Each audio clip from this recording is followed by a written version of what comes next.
you really know what you want. Well, we know what we want, don't we?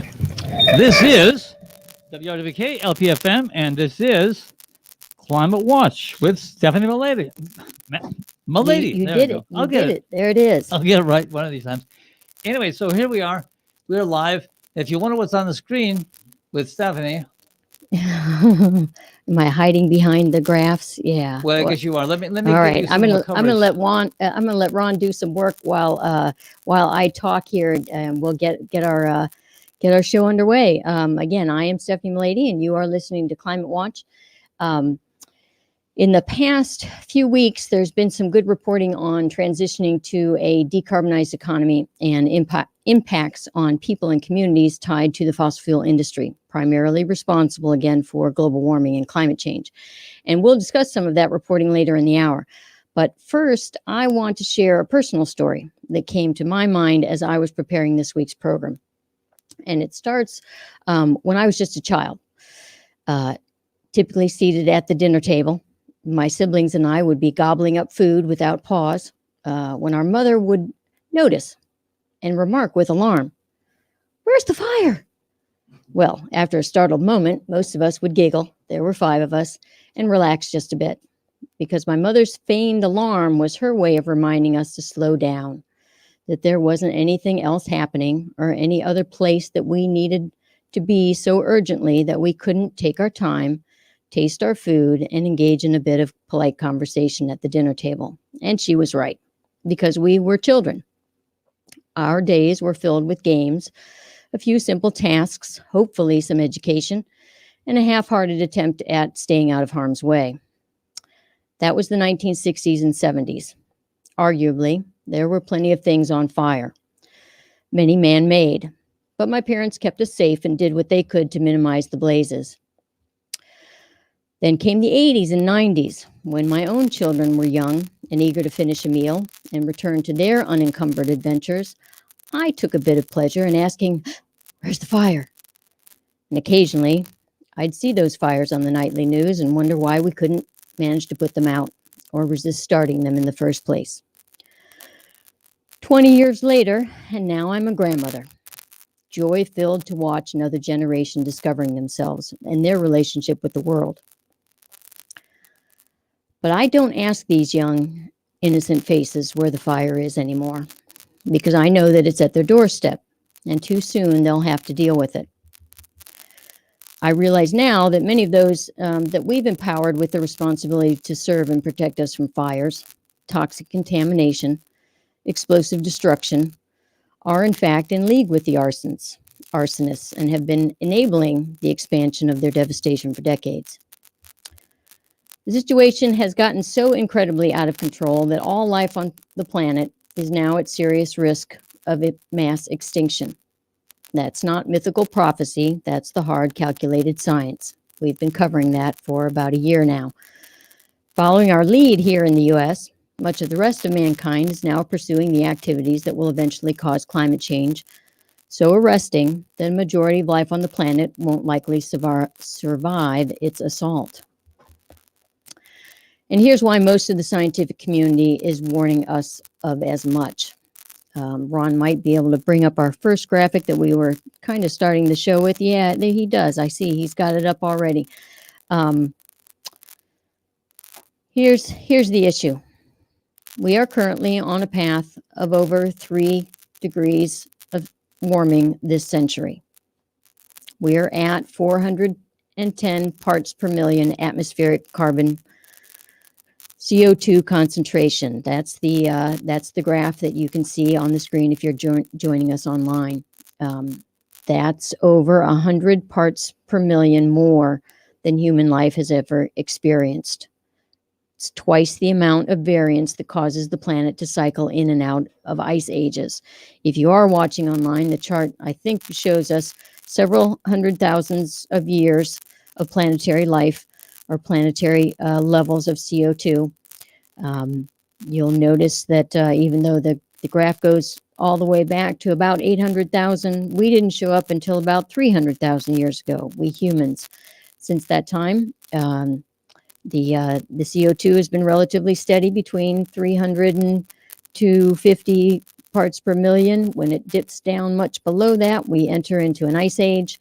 And then when it climbs back up, we enjoy these more moderate temperatures. So we've survived a few of those ice ages, but we've never experienced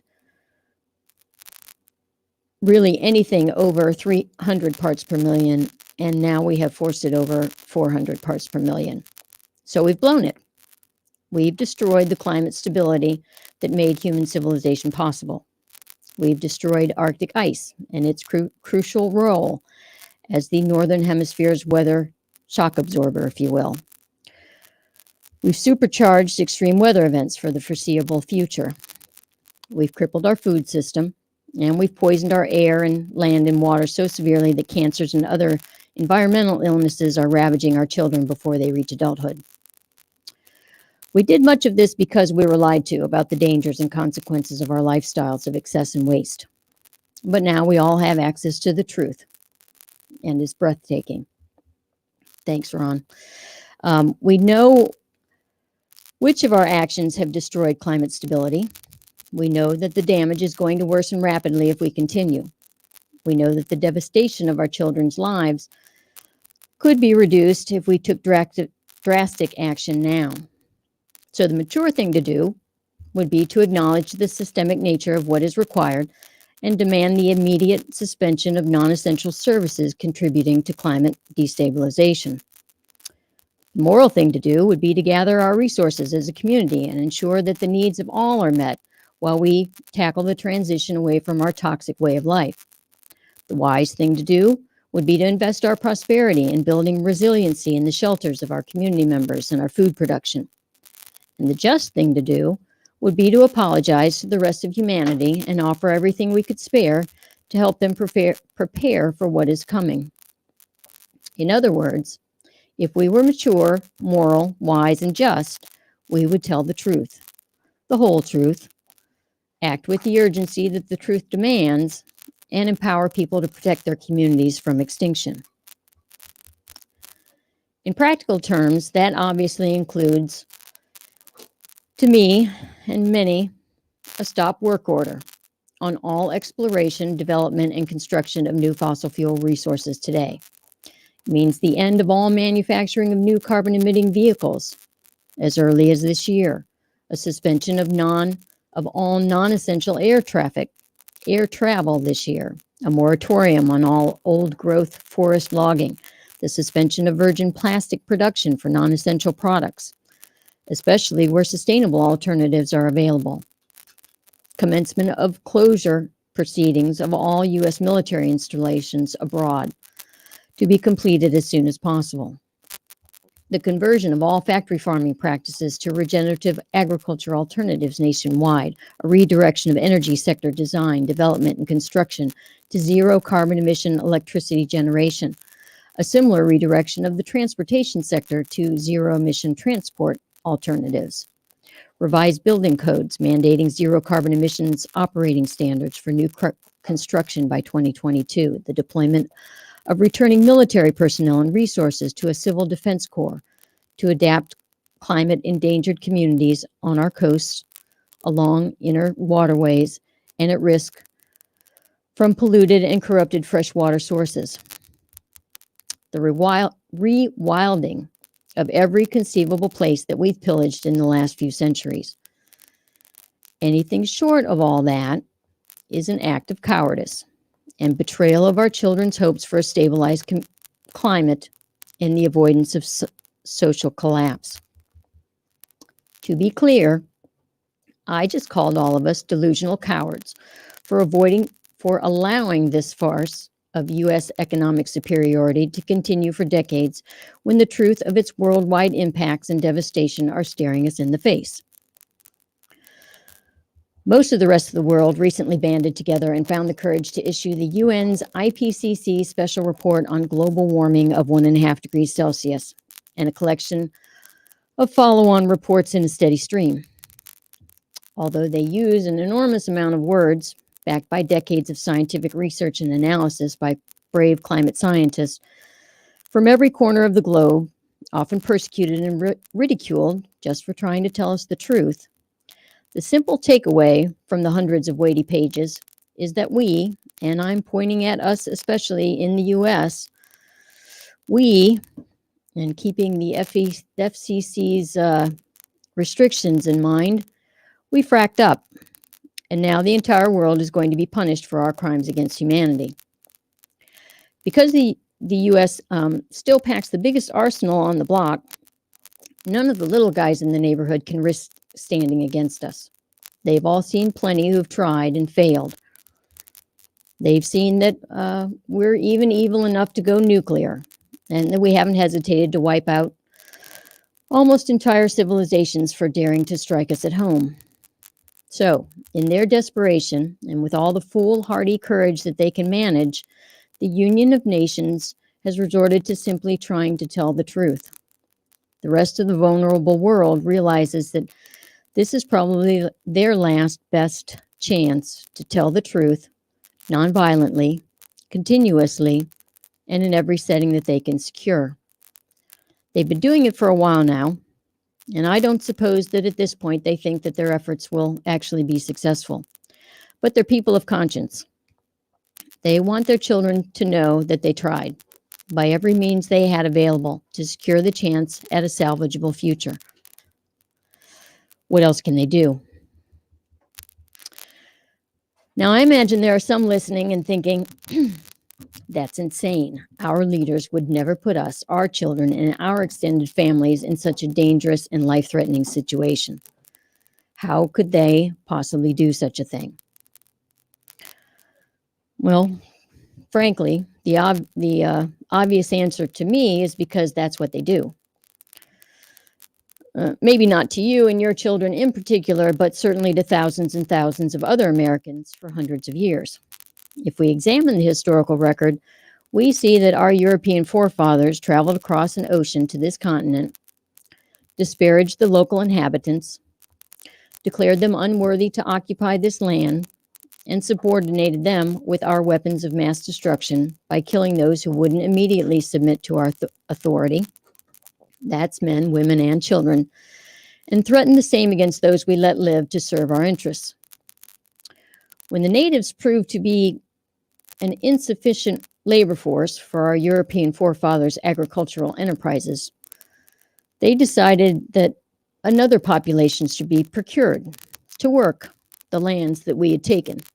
So we stole human beings from their homes an ocean away. That's men, women, and children. And we treated them like beasts of burden for hundreds of years. So after making themselves masters of all they surveyed, our nation's founding fathers declared that we don't need or want a king to rule us. We'll do it ourselves, thank you very much. Because all we white men are created equal and endowed by our Creator, and so on and so forth.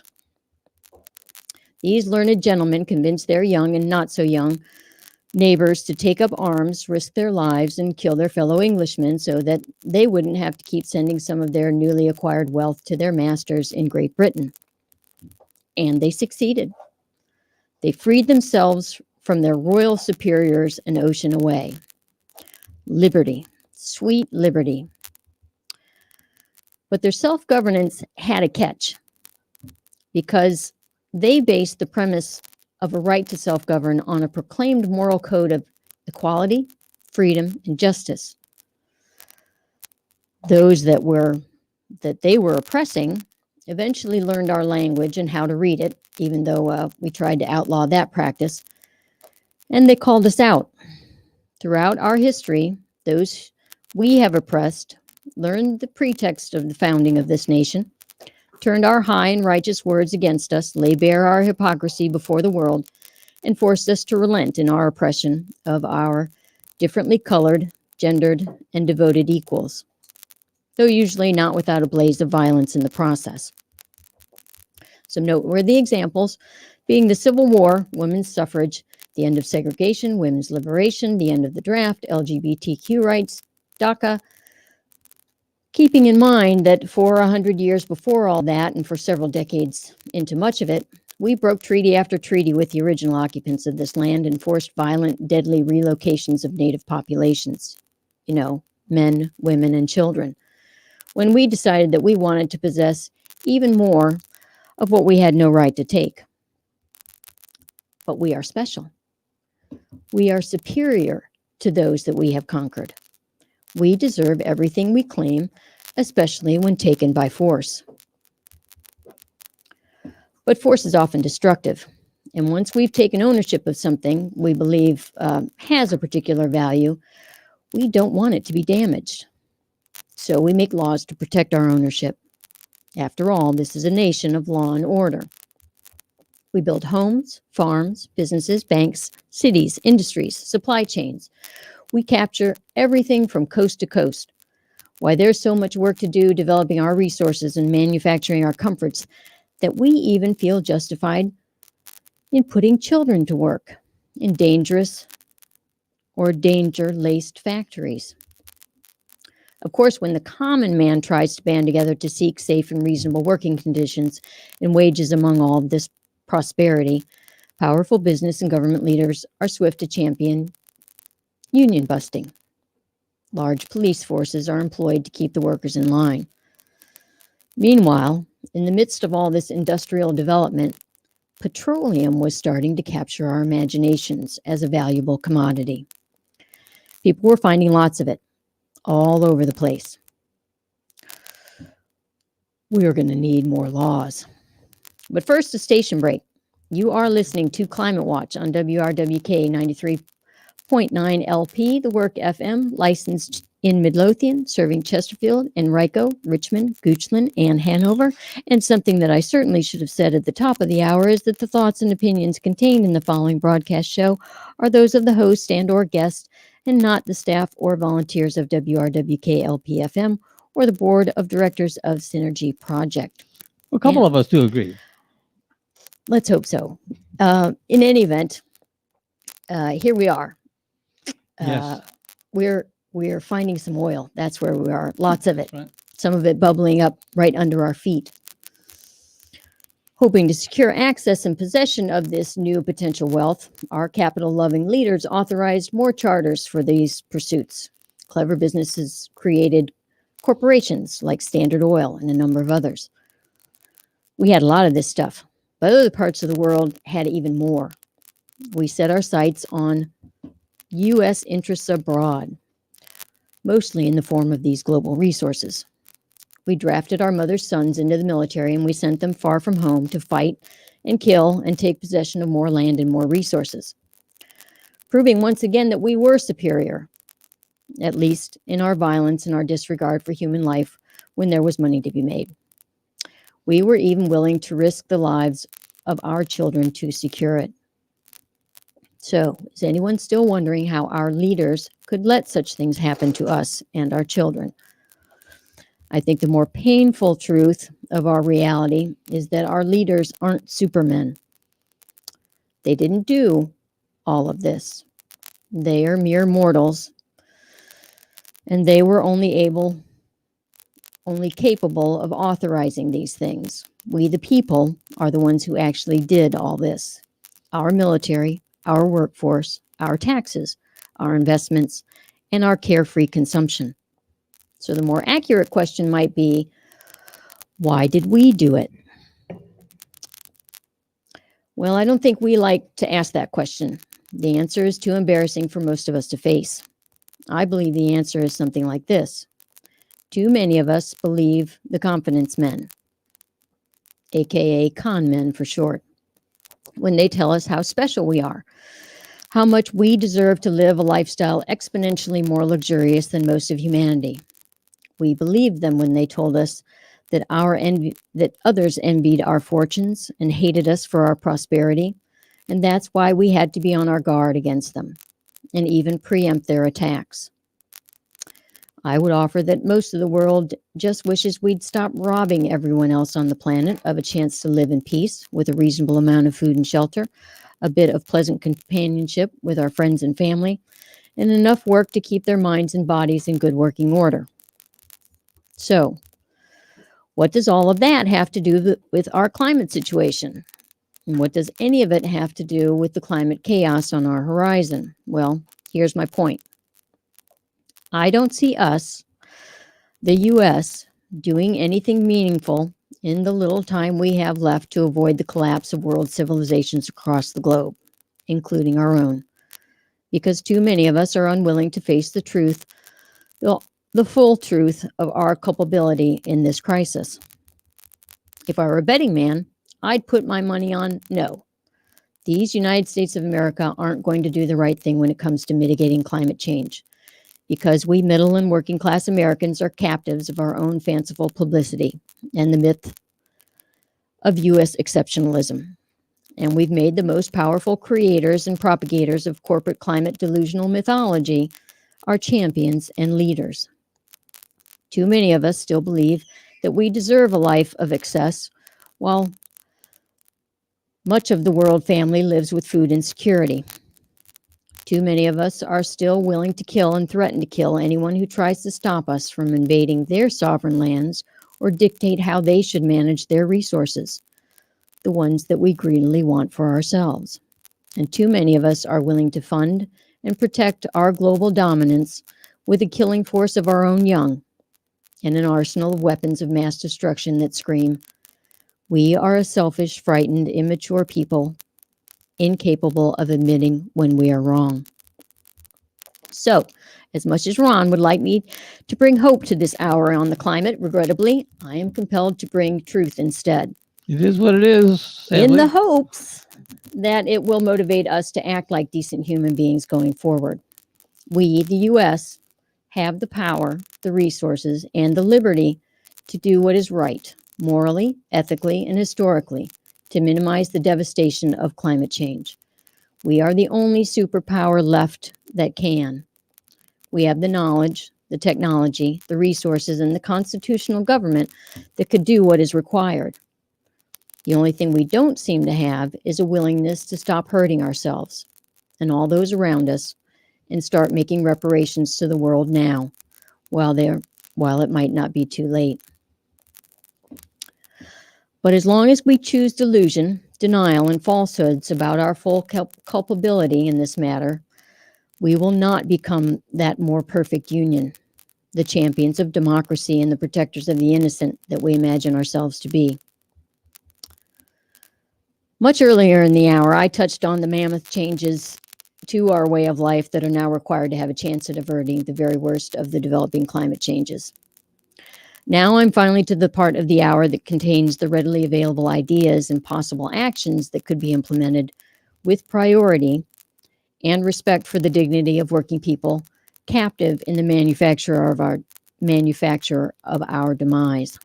These family members are frequently offered up in the arguments for not quitting our suicidal pursuit of catastrophic climate change.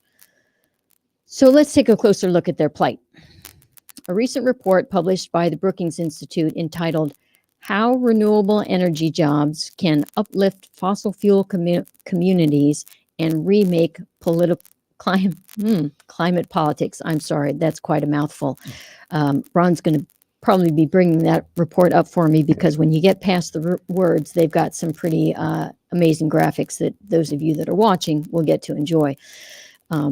Anyway, they offered the following analysis on renewable energy generation potential, in particular as it relates to current fossil fuel hubs across the U.S. The authors present their findings with the understanding that it will be, quote, impossible to mitigate climate change and hit our greenhouse gas reduction targets by 2030 or even 2050 without quickly transitioning to solar, wind, and other renewable sources of electricity, unquote. They realize that the threat of losing fossil fuel-related jobs in specific places is a real concern that has been a useful fear tactic by the industry in preventing support of the decarbonization of our economy. According to the Brookings Institute analysis, in 2019, nearly 1.7 million people were working in fossil fuel industries, which include extraction activities such as mining, electricity generation, utility construction, pipelines, and other related manufacturing. And because fossil fuel jobs are geographically concentrated at times, they create an outsized influence on their local economies and public opinion around climate issues. For residents of counties rich with fossil fuels, jobs in the industry have delivered what the Brookings Institute calls clear economic impact. Fossil fuel industries have offered wages above the national median. They do not typically require considerable formal education beyond high school, and they often provide on-the-job training. The Brookings Institute also notes that workers employed in the energy utility sectors associated with the industry are often unionized. Good jobs. Even as many fossil fuel industries have shed jobs over the last few years, especially the continued phase out of coal, no community rich in fossil fuel jobs is going to be eager to give up their jobs without a clear alternative. That's just good common sense and reasonable self-preservation. Something many of our neighbors in West Virginia are struggling with in counties and economies across coal country. What the guys at the Brookings Institute determined was that renewable technologies hold considerable economic promise for many regions all across the U.S., and that there is an impressive overlap between where fossil fuel jobs are now and where renewable energy generation could be. On the screen, we're taking a look at some of those mappings right now, where fossil fuel is by numbers of jobs, as well as where they tend to be concentrated. And as we scroll a little further down, which Ron's already done for me, we reach alternative clean energy jobs. And their cost competitive nature, because one more time, this is the United States of America, and money, money, money. But it's a real thing and it's a real concern. And so it's important that we look at it so that we have solid data on how we can make this transition without, if at all possible, too much adverse impact to those working in the industries. So in the reporting, they use, I wanted to do a shout out, maybe I'll get to that in a moment, about the guys who actually compiled all of this data. I want to say there's somebody out of Texas. Let me keep going through my notes and we'll see if we get to them. In any event, many fossil fuel industry jobs have been lost.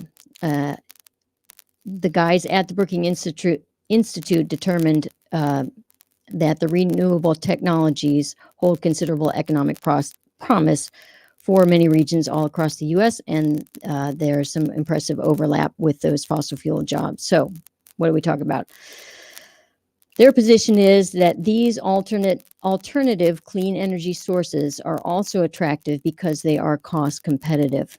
Using the research compiled by some fine folks at the University of Texas at Austin, who created an interactive tool to help the public understand the varying costs of electricity generation technologies, their project calculated the per megawatt hour cost of building and operating electricity generating plants for for a variety of production technologies all across the continental U.S.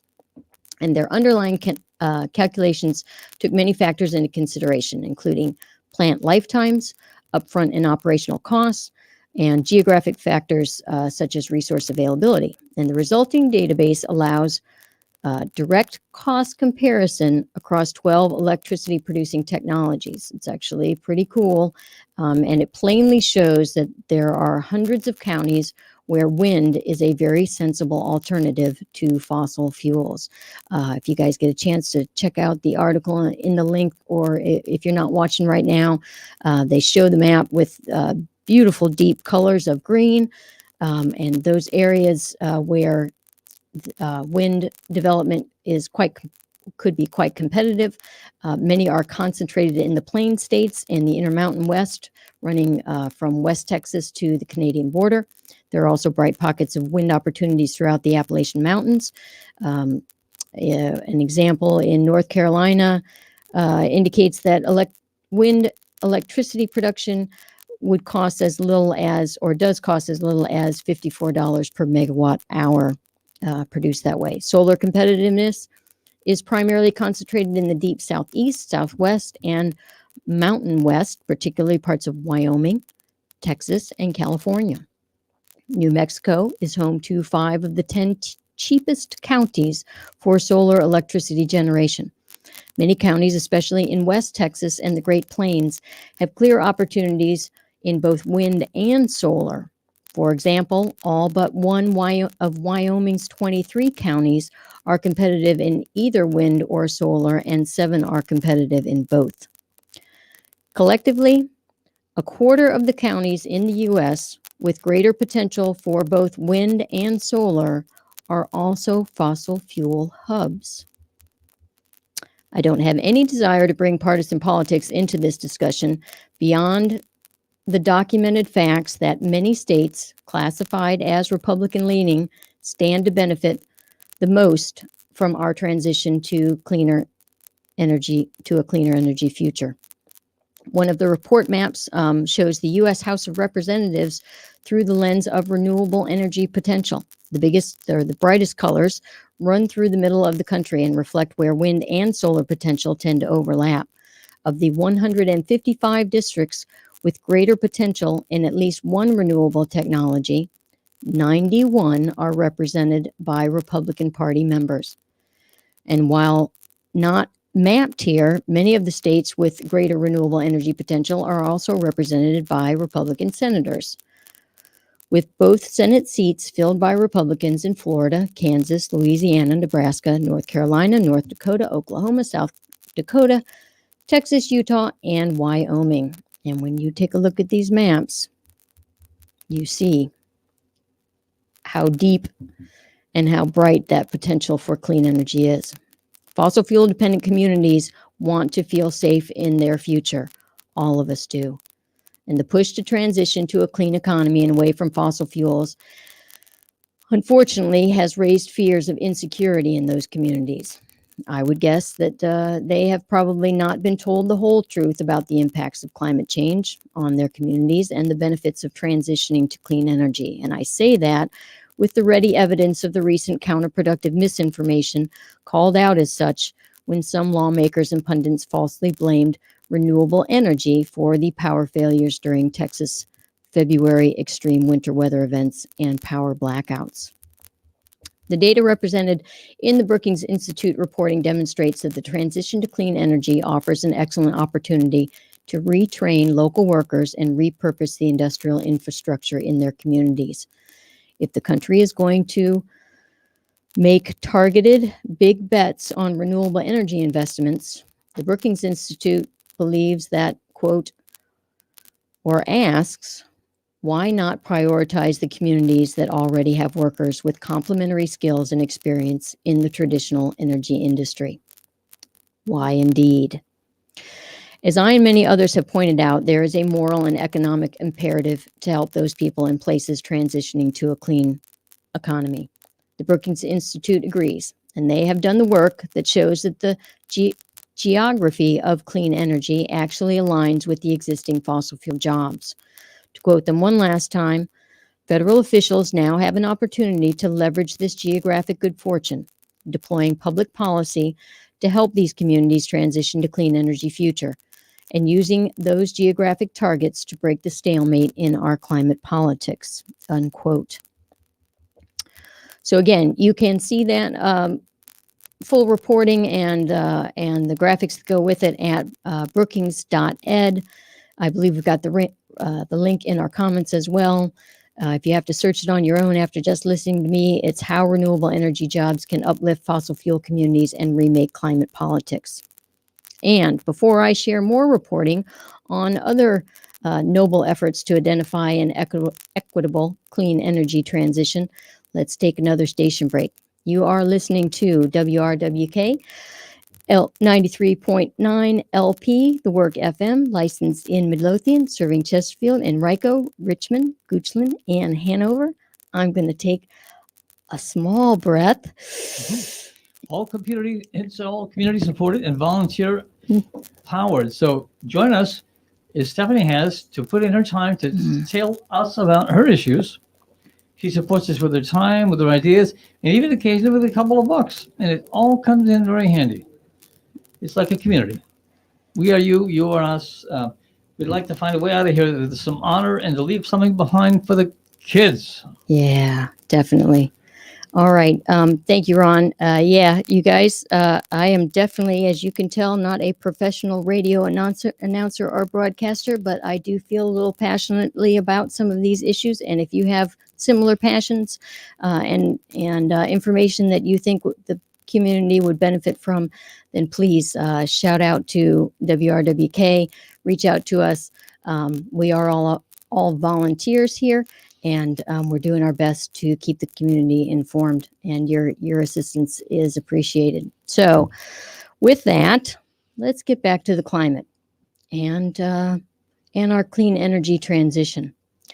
Not every fossil fuel dependent community right now is well suited to become a major clean energy generator, and not all workers displaced by the transition will instantly find new careers or easy transference of their skills and experience.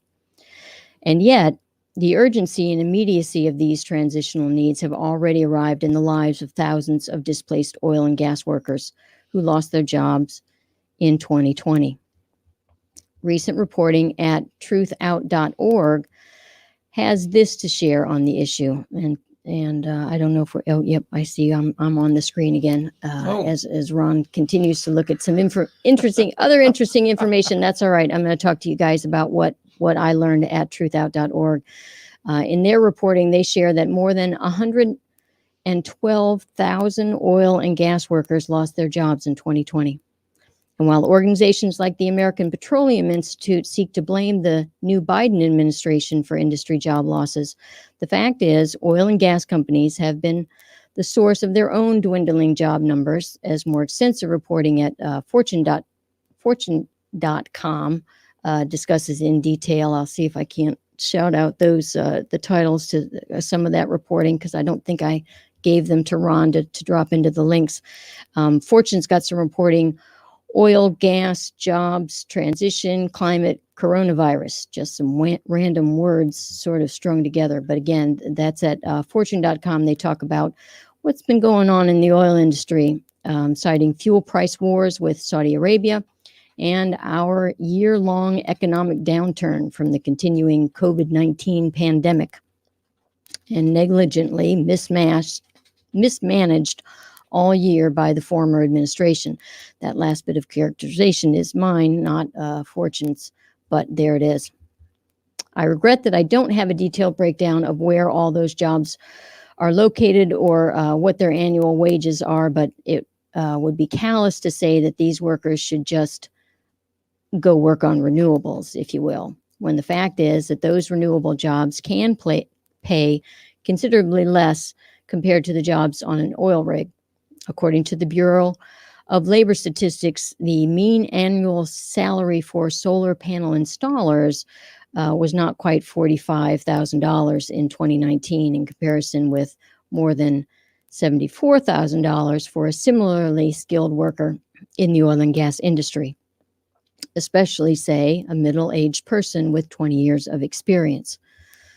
Which is why Mckibben, a former regulator of the U.S. Bureau of Ocean Energy Management, makes a not-for-nothing point that the federal government should get to work channeling many oil and gas workers' highly specific skills into dealing with the environmental health and safety catastrophe that the industry is leaving in its wake in the form of more than 3 million abandoned oil and gas wells across U.S. lands and waters, still emitting sizable amounts of methane. Truth Out goes on to report that the companies that have abandoned these wells have no legal requirement to monitor them, and proposes that this is one reason regular explosions, like the one that killed 2 people in a Colorado subdivision built on an old oil field, can happen. As part and parcel of comprehensive climate policy, Megan thinks the Biden administration should pass something along the lines of an Abandoned Well Act that could employ every oil and gas worker who's lost their job during the pandemic, putting to use highly specific, often difficult to transfer skills to plug the holes and monitor the wells that they are uniquely equipped to decommission. Her proposal would create 30 field offices to do this across the country and could be funded by revising tax codes, such as oil and gas companies requiring them to pay taxes on these idle wells plus earnings on stocks and futures. Ms. Bevins isn't the only one making such recommendations. A July report by Columbia's Center on Global Energy Policy suggests a federal program to plug 500,000 abandoned wells could employ as many as 120,000 workers. Remediating infrastructure like wells and pipelines might also be considered a precondition to other infrastructure overhaul projects, including those Biden's Civilian Climate Corps would be tackling. Since the threat of explosion from undetected or unmonitored presence of wells could endanger workers employed on those future programs, such as regenerating forests and restoring coastal ecosystems.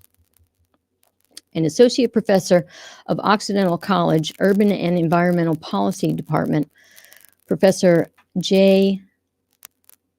Maijin Cha, I'm going to stick with Professor Cha from this point out, acknowledges that academics and policy experts don't have a complete grasp of the full inventory of fossil fuel industry worker skills and what the laid-off workers want in the pursuit of a just transition to clean energy resources.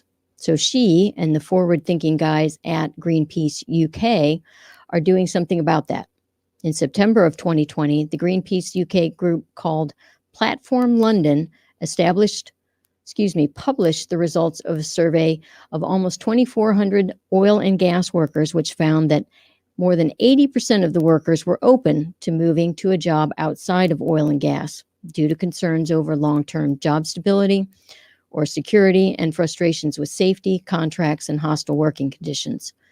No study of that size has been conducted in the U.S., though Professor Cha and some of her colleagues have been analyzing interviews with around 100 workers in the U.S. as part of what they're calling the, quote, just transition listening project.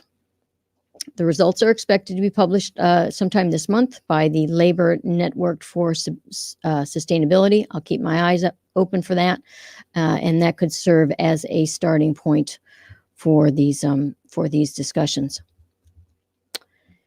or at least furthering them. In the meantime, Professor Cha offers the reasonable suggestion that lawmakers consult and involve, if not directly employ, fossil fuel workers in drafting climate policy and green jobs programs. When the legislation is introduced, then there's already a constituency on board because they've been an integral part in the development and become a critical foundation for political support, much like the efforts of the Green New Deal and Green New Deal Virginia, and the demand of Extinction Rebellion regarding citizens' assemblies for developing climate and ecological crisis management plans. So again, you can find the full reporting, some excellent information at truthout.org. Biden could hire jobless oil and gas workers to plug abandoned oil wells. Those sound like some solid ideas to me.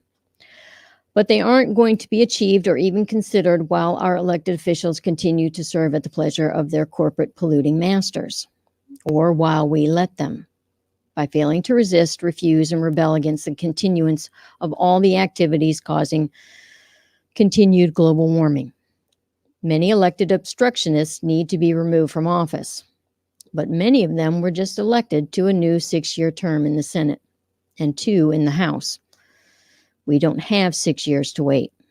We don't even have 2. And that's where direct actions being taken by our young in the Sunrise Movement and our young and young at heart in Extinction Rebellion and Food and Water Watch and Pipeline Resistors and Water Protectors and Mothers Out Front and many, many more come into play. The corporate captured Congress's tired refrain of wait, wait, wait must be overcome with can't wait, too late, must abate, and no more hate. I imagine little would please the weapons-making, commodities trading, labor enslaving profiteers more than for us to dither just a little bit longer and allow all of humanity to forfeit any demands for democracy, self-rule, and human rights as we're forced into fights with our neighbors for access to scarce resources like clean water, shriveling food stores from repeated and widespread crop failures, and astronomically priced building supplies needed to repair or replace fire, flood, and repeated wind-damaged shelters. I would offer that some of them are running prototypes in a number of locations as I speak. Syria, Yemen, Myanmar, and even our southern border with Mexico, where the impacts of climate change have already led to resource shortages, civil unrest, and armed conflict. Those are some prime examples. Of course, I could be wrong. Anybody check to see whether or not U.S. arms sales and military authorization budgets are down these days?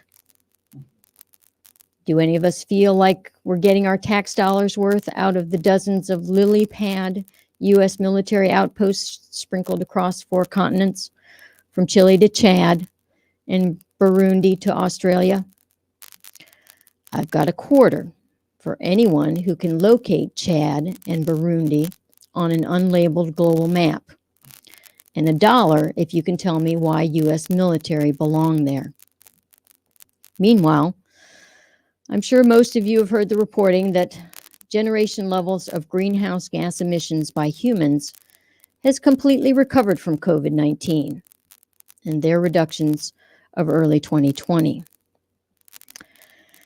And that's going to do it for me this hour. This has been Climate Watch on WRWK 93.9 LP, the Work FM, licensed in Midlothian, serving Chesterfield, Enrico, Richmond, Goochland, and Hanover. I am Stephanie Malady. I appreciate you guys hanging with us this hour and listening to all of what I have to say. If at any point during these hours you all would like to chime in, I think Ron typically runs our phone number along the border of the Yes. of the Facebook Live posts or the online streaming, and feel free to give us a call. Force me to pause and have a discussion or two about this. My apologies. Somebody's calling right now. Oh, that's your phone. All right. Yeah. I didn't silence it before No, hold we it got. up. Hold it up to the mic. You can- Yeah. I did not silence my phone before I sat down, so Well. my apologies. That's Here they come. Here's the caller. yeah. If Ron's got one too, we'll see what they have to say today about all this. Maybe they've got some useful information for us. Maybe some more solutions. Maybe some more strategies for how we can get through to our representatives at the in the Congress, in the at the state level.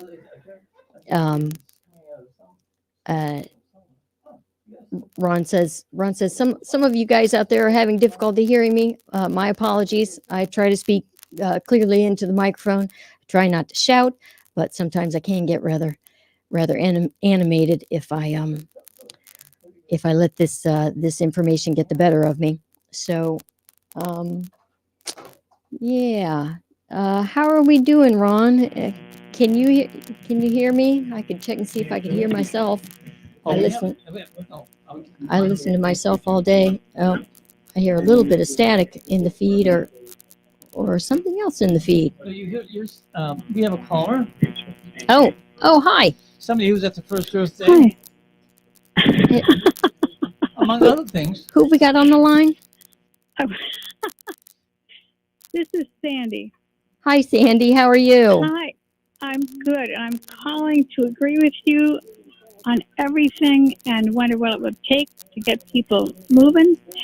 And because I think we all have T-shirts that say, "No healthy earth, no healthy people." Yeah.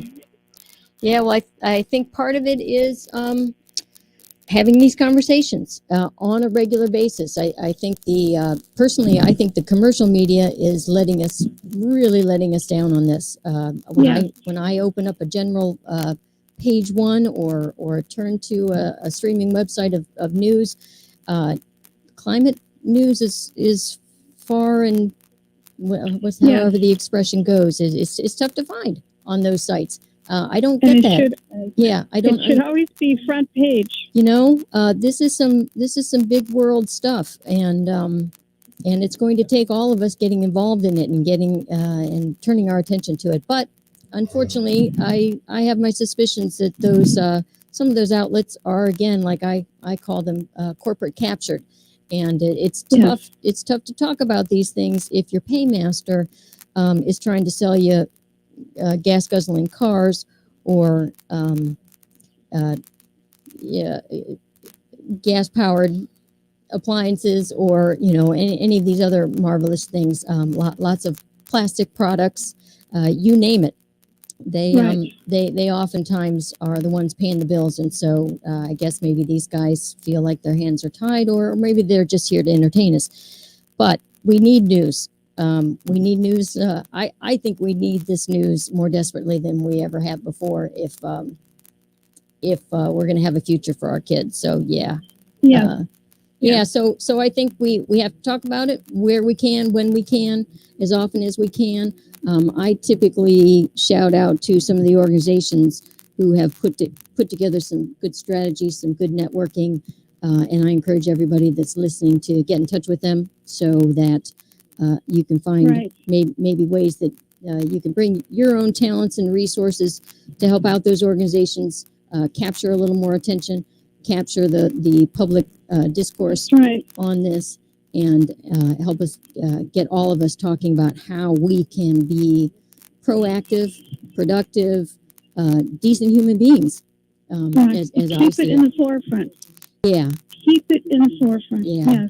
Yes. And some, I would caution people at this point. A lot of us are just extremely relieved that we have a change of federal administration, and we think that some of us, I think, are thinking, well, now I can relax. Well, no. Not time to relax. Take a breath, by all means. Get some fresh air. Commune with nature for a little while, and then it's back to work, because the money changes sides. Yeah. And these guys aren't going to do anything that we don't make them do. I mean, that's not on them. Yeah. This is a democracy, or a representative democracy, and if we want them to represent us, then we have to be engaged, I guess. And you were nice enough to call, and I should stop rambling while you're on the phone and ask you how you're doing, what else you might think about some of what we've shared today. Well, it can't be said enough. It can't be said enough, and it has to be said in the schools. Yeah. Oh, yeah. And it needs to be on TV continually, including on the network. Yeah, and our kids are interested, and they, despite some others' best efforts, are finding out the information, and they are seriously questioning the powers, because not all of them maybe are necessarily devoted to climate change, but just the basic science of it, you can't escape it. And so they see it and they say, wait a minute, what is going on here? And they, well, a number of them have occasionally leave school to say exactly that. What in the world are you doing? Why am I in school if you are going to sabotage my chances at a healthy future? What's the point? So, you're right, and I think it's shameful that we aren't in the street right next to them, holding whatever banners they have prepared, whatever message we can amplify in defense of them. That's how I see it. It should be us. It shouldn't be them. They're asking for help. They're crying for help. They're wanting us to be adults and and Yeah. show them that that we care. And so I think we need to. Yeah. So anyway, yeah, in the schools, in the streets, in your social circles, we record this program on all kinds of medium, and if you have the opportunity to share that right now in the situation with COVID, it's not like we can all get together and huddle around a screen and maybe watch these things, but It's different. Yeah. But at every opportunity, anybody that's listening, feel free to share this programming. Get in touch with me if there is somebody that you would like even me to have a conversation with, somebody that might be a person of influence in the community. I'd be more than happy. What are the plans for Earth Day? Oh yeah, that's Ron and I were talking about that at the top of the hour just before we started. I missed out on a call this weekend with one of the organizations. I was in transit after the ice storms. My partner and I wanted to get up and check on the boat that we keep in Maryland, and so I was actually traveling in the middle of a call that was going to potentially touch on some of those activities. Earth Day is coming up next month. I imagine I'm going to start seeing some emails from a number of organizations that I follow. 350.org typically has a big to-do around Earth Day. If you aren't following them or on their mailing list, I recommend them highly. Bill Mckibben Yes. Sandy and I did a table for him once. Yeah, is No campus. still associated with them. I think somebody else is at the helm of the organization, but they've got quite a network going, and Earth Day is usually a big day for them, as well as a number of other environmental organizations. And so I'm hedging. I don't have a lot of information today, but I am keeping my eyes open for that big to do. And maybe we should do a big plastic gathering, a big cleanup. Yeah, river cleanup. You'll hear about it here. We'll definitely celebrate Earth Day here. Yeah, Every day is Earth Day here. Keep me call me up again, Sandy, if you don't hear me talking about it, and pull my chain. And okay, all right, keep going, kiddo. You're doing great. Thank you very much. Looks like we're just about at the end of the hour. Yes, we are. And bye bye. Bye bye. Thanks, Sandy. Yep. Another great hour coming up with Democracy Now. Yep. We'll see you guys next time. Thanks for listening. All right. Well.